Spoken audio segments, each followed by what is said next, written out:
जय हिंद साथियों। तो यहाँ पर हम आपके लिए पेपर कोड BPAG 172 शासन मुद्दे और चुनौतियों के कुछ इंपॉर्टेंट क्वेश्चंस लेकर आए हैं जो आपके दिसंबर एग्जाम के लिए इंपॉर्टेंट हैं। तो आप लोग इस वीडियो को पूरा एंड तक देखिएगा। अगर आपको वीडियो पसंद आता है तो वीडियो को लाइक करिएगा, चैनल को सब्सक्राइब करिएगा एंड वीडियो को अपने दोस्तों में शेयर करना मत भूलिएगा। अगर आप लोग इस सब्जेक्ट के गैस पेपर को परचेज करना चाहते हैं जिसमें आपके हमने 20 से 25 इंपॉर्टेंट क्वेश्चंस को कवर किया हुआ है जो आपकी एग्जाम के लिए इंपॉर्टेंट है। अगर आप लोग गैस पेपर प्लस क्लास को अच्छे से कवर कर लेते हैं तो इसके बाहर आपको कुछ भी नहीं पढ़ना है। इतने में आपका जो है पेपर अच्छे से क्लियर हो जाएगा। अगर आपको गैस पेपर परचेज करना है तो आप लोग 9580023321 इस नंबर पे जो है व्हाट्सएप मैसेज करके भी परचेज कर सकते हैं। अगर आप वेबसाइट से करना चाहते हैं सिंपली गूगल पे जाएंगे और वहां पे सर्च करेंगे shop.hindustan knowledge.com, तो ये वेबसाइट आपके सामने जो है खुल के आ जाएगी। अब आपको सिंपली सर्च कोड पे जाना है और आपको जो भी पेपर कोड का जो है गैस पेपर डाउनलोड करना है सिंपली यहाँ पे सर्च करेंगे। जैसे BPAG 172 है आपका, ठीक है। तो यहाँ पर BPAG 172 आप सर्च करेंगे और यहाँ से आप लोग जो है इंग्लिश और हिंदी दोनों लैंग्वेज में गैस पेपर को डाउनलोड कर सकते हैं।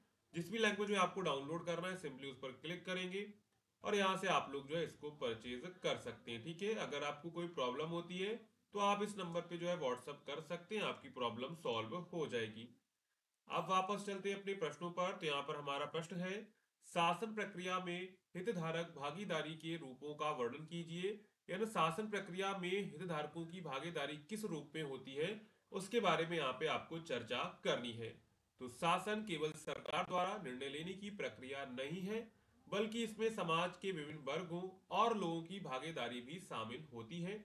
यानी समाज में जो विभिन्न वर्ग होते हैं और जो लोग होते हैं उन्हीं को हम लोग कहते हैं हितधारक। क्या कहते हैं?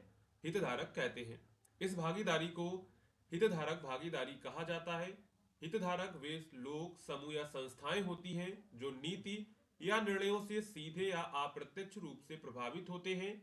शासन प्रक्रिया में उनकी भागीदारी निर्णयों को अधिक पारदर्शी, प्रभावी और उत्तरदायी बनाती है। यानी हितधारक कौन होते हैं? हितधारक वे लोग या फिर वे समूह या संस्थाएं होती हैं जो नीति और निर्णयों से सीधे या अप्रत्यक्ष रूप से प्रभावित होते हैं। अब मान लीजिए भारत सरकार कोई नया कानून लाती है तो इससे हमारी जनता भी प्रभावित होगी।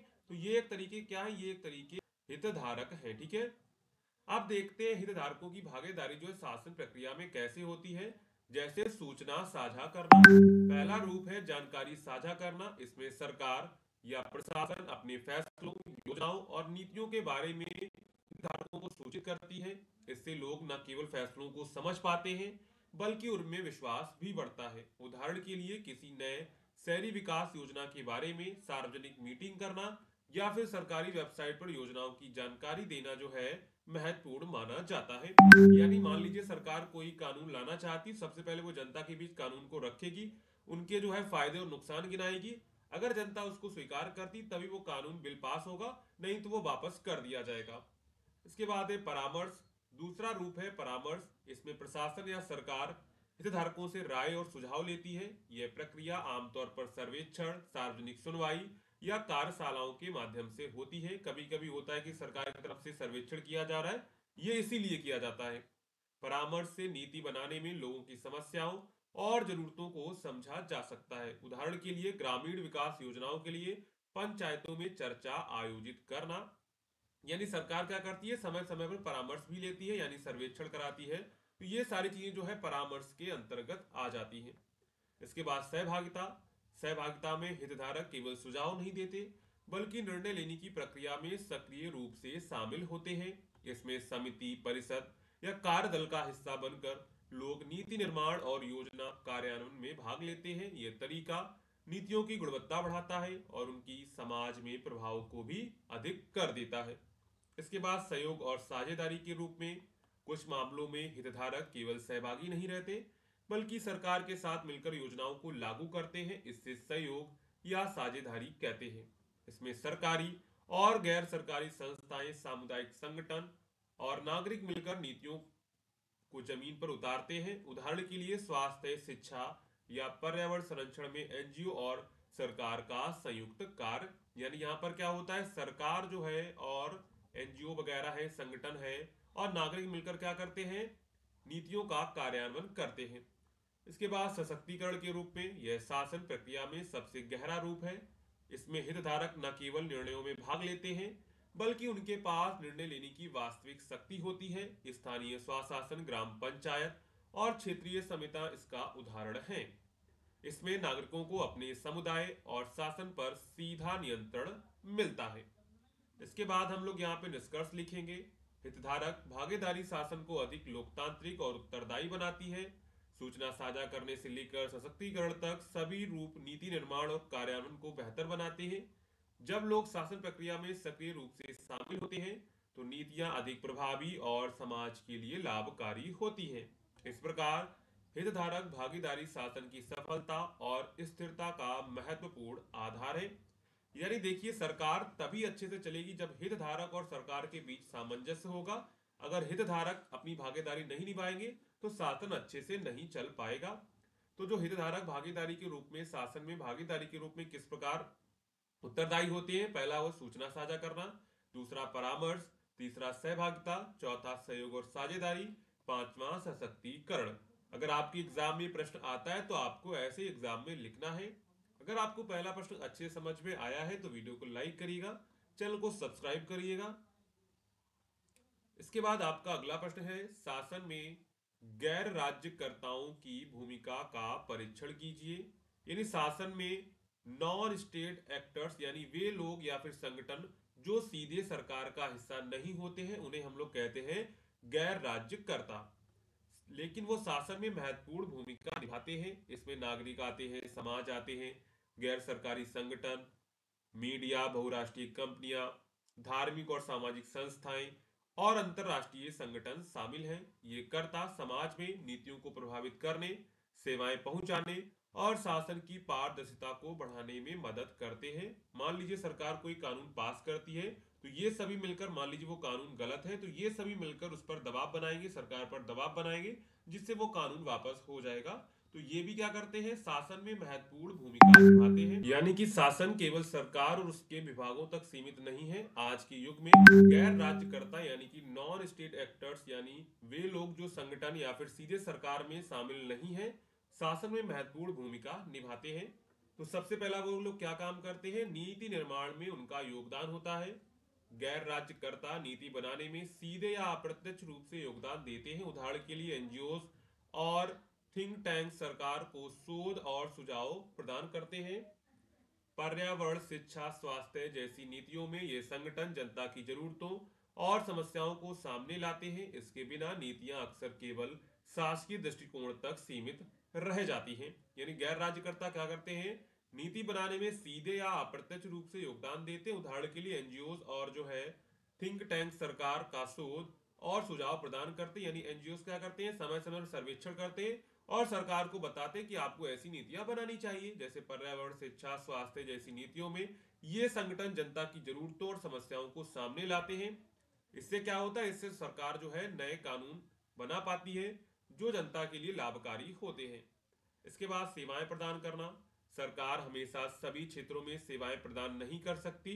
यहाँ गैर राज्यकर्ता अपनी भूमिका को निभाते हैं। उदाहरण के लिए एनजीओ ग्रामीण क्षेत्र में शिक्षा और स्वास्थ्य सेवाएं पहुंचाते हैं। वैश्विक स्तर पर भी जैसे यूएनआईसीईएफ और डब्ल्यूएचओ विभिन्न देशों में स्वास्थ्य और आपातकालीन सहायता प्रदान करते हैं। इस प्रकार वे शासन की कार्य क्षमता को बढ़ाते हैं। इसके बाद इनका तीसरा काम होता है निगरानी व जवाबदेही। यानी गैर राज्यकर्ता सरकार की गतिविधियों की निगरानी करते हैं। मीडिया और नागरिक संगठन भ्रष्टाचार, अनियमितता और नीति असमानताओं को उजागर करके शासन को जवाबदेह बनाते हैं। इससे लोकतांत्रिक प्रक्रिया मजबूत होती है और सरकारी निर्णयों में भी पारदर्शिता आती है। इसके बाद है वैश्विक और स्थानीय स्तर पर प्रभाव। आज वैश्वीकरण के कारण वैश्विक गैर राज्यकर्ता जैसे अंतर्राष्ट्रीय संगठनों, बहुराष्ट्रीय कंपनियां और मानवाधिकार समूहों का शासन पर बड़ा प्रभाव है। वे नीतियों को वैश्विक मानकों के अनुरूप बनाने, निवेश आकर्षित करने और मानव अधिकारों की सुरक्षा सुनिश्चित करने में मदद करते हैं। स्थानीय स्तर पर समुदाय आधारित संगठन स्थानीय समस्याओं और विकास परियोजनाओं में महत्वपूर्ण भूमिका निभाते हैं। यानी वैश्विक और स्थानीय स्तर पर भी प्रभाव इसका देखने को मिला है। आज के वैश्वीकरण के युग में वैश्विक गैर राज्यकर्ता जैसे अंतर्राष्ट्रीय कंपनियां हो गई, बहुराष्ट्रीय कंपनियां हो गई और मानव अधिकार जो समूह है वो शासन पर बड़ा दबाव बनाते। मान लीजिए भारत में कोई जो है मानव अधिकारों के खिलाफ कोई घटना हो जाती है, तो क्या होगा, जो मानव अधिकार समूह संगठन यानी विश्व में जो मानव अधिकार संगठन है वो क्या करेगा, सरकार पर बड़ा दबाव बनाएगा। तो वे नीतियों को वैश्विक मानकों के अनुरूप बनाने और निवेश को आकर्षित करने और मानव अधिकारों की सुरक्षा सुनिश्चित करने में मदद करते हैं। यानी वो लोग कहते हैं, वैश्विक जो मानव अधिकार संगठन वो कहते हैं कि आप ऐसे कानून बनाइए जो मानव अधिकार को सुरक्षा देते हैं, तो हम आपको निवेश देंगे, यानी निवेश की ओर आकर्षित करते हैं। स्थानीय स्तर पर समुदाय आधारित संगठन स्थानीय समस्याओं और विकास परियोजना में महत्वपूर्ण भूमिका निभाते हैं। इसके बाद इसकी चुनौतियां और सीमाएं क्या हैं, तो हालांकि गैर राज्यकर्ताओं की भूमिका महत्वपूर्ण है, उनकी भूमिका सीमित और कभी कभी विवादास्पद भी हो सकती है। कभी कभी उनकी नीतियां सरकार की प्राथमिकताओं के विपरीत हो सकती हैं। कुछ एनजीओ या कंपनियों के हित आर्थिक और राजनीतिक एजेंडों से प्रभावित हो सकते हैं, इसलिए उनकी भूमिका संतुलित और पारदर्शी ढंग से देखी जानी चाहिए। ठीक है, इसके बाद हम लोग यहाँ पे निष्कर्ष लिखेंगे।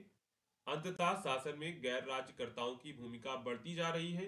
वे नीति निर्माण, सेवाएं प्रदान करने, निगरानी और वैश्विक संपर्क में महत्वपूर्ण योगदान देते हैं, जबकि उनकी भूमिका में चुनौतियां हैं। उनका सहयोग और सहभागिता आधुनिक लोकतांत्रिक शासन को अधिक पारदर्शी, जिम्मेदार और प्रभावी बनाती है। आज का शासन केवल सरकारी ढांचे तक सीमित नहीं रह गया है, यह समाज के हर स्तर पर सक्रिय भागीदारी पर निर्भर करता है। तो यहाँ पर हमारा प्रश्न क्या था, हमारा प्रश्न था प्रशासन में गैर राज्यकर्ताओं की भूमिका का परीक्षण कीजिए। पहली उनकी भूमिका है नीति निर्माण में योगदान देना, दूसरा काम है सेवाएं प्रदान करना, तीसरा काम है निगरानी और जवाबदेही तय करना सरकार की, वैश्विक और स्थानीय स्तर पर इसका प्रभाव दिखाना, चुनौतियां और इसकी सीमाएं क्या हैं। इसके बाद हमने यहाँ पे निष्कर्ष लिखा। अगर आपके एग्जाम में प्रश्न आता है तो आपको ऐसे ही अपना उत्तर लिखना है। ठीक है, इसके बाद अगला प्रश्न आपका है, सतत मानव विकास की विशेषताओं की व्याख्या कीजिए। यानी सतत मानव विकास क्या है और उसकी विशेषताएं क्या है, उसके बारे में यहाँ पे चर्चा करेंगे।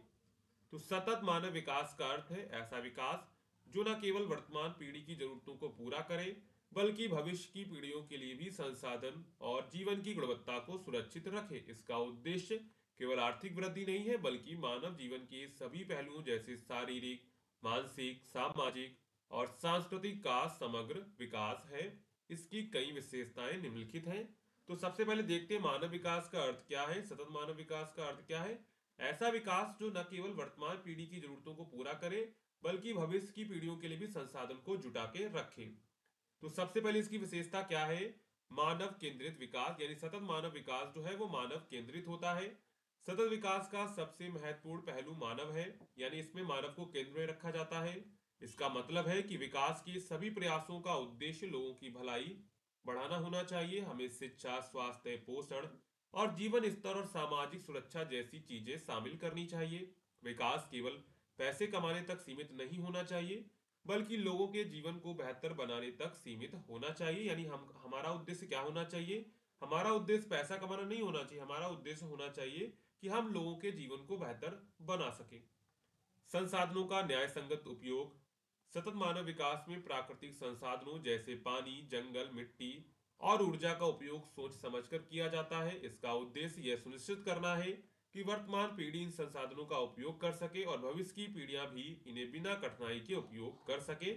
यानी हमको क्या करना है, संसाधनों का न्याय संगत उपयोग करना है। हमको अंधाधुंध वनों की कटाई नहीं करनी है, अंधाधुंध हमको पेट्रोलियम नहीं निकालना है। जिससे क्या होगा, अगर हम लोग अंधाधुंध पेट्रोलियम निकालेंगे तो आने वाली जो पीढ़ी है वो उसका उपयोग नहीं कर पाएगी। इसके बाद सतत मानव विकास क्या करता है, पर्यावरण का संरक्षण करता है। विकास तभी सतत हो सकता है जब पर्यावरण सुरक्षित रहे। यानी विकास तभी सतत होगा जब पर्यावरण सुरक्षित होगा। प्रदूषण कम करना, ऊर्जा बचाना, जैव विविधता को बनाए रखना और हरित ऊर्जा का प्रयोग करना इसके मुख्य पहलू हैं। मानव विकास में पर्यावरण का संरक्षण अनिवार्य है, क्योंकि हमारे जीवन का आधार ही प्राकृतिक संसाधन है। इसके बाद समानता और सामाजिक न्याय को बनाए रखना। सतत मानव विकास का एक और महत्वपूर्ण पहलू है सामाजिक समानता। इसका मतलब है कि विकास के लाभ समाज के सभी वर्गों, चाहे गरीब हो या फिर अमीर हो, पुरुष हो या फिर महिलाएं हो, सभी तक पहुंचे। जाति, धर्म या लिंग क्षेत्र के आधार पर भेदभाव नहीं होना चाहिए। ठीक है। इसके बाद दीर्घकालिक दृष्टिकोण, सतत विकास तत्काल लाभ के बजाय दीर्घकालिक लाभ पर ध्यान देता है। इसका अर्थ है कि योजनाएं और नीतियां ऐसी हो जो आज के साथ साथ आने वाले समय में भी लाभकारी हो। उदाहरण के लिए जल संचय योजनाएं, अच्छे ऊर्जा का उपयोग और शिक्षित समाज का निर्माण। यह जो सतत मानव विकास है वो दीर्घकालिक दृष्टिकोण पर विश्वास करता है, यानी कि सतत मानव विकास है वो दीर्घकालिक दृष्टिकोण पर ध्यान देता है। वो कहता है कि हमको ऐसे नियम बनाने हैं जो हमारी आज की समस्याओं को पूरा करें, साथ में आने वाली पीढ़ियों के लिए भी लाभकारी हो। इसके बाद विविधता और समावेशिता, सतत मानव विकास में सामाजिक और आर्थिक सांस्कृतिक विविधताओं को स्वीकार किया जाता है। इसका मतलब है कि सभी समुदायों और समूह की जरूरत का ध्यान रखा जाए और उन्हें विकास की प्रक्रिया में शामिल किया जाए।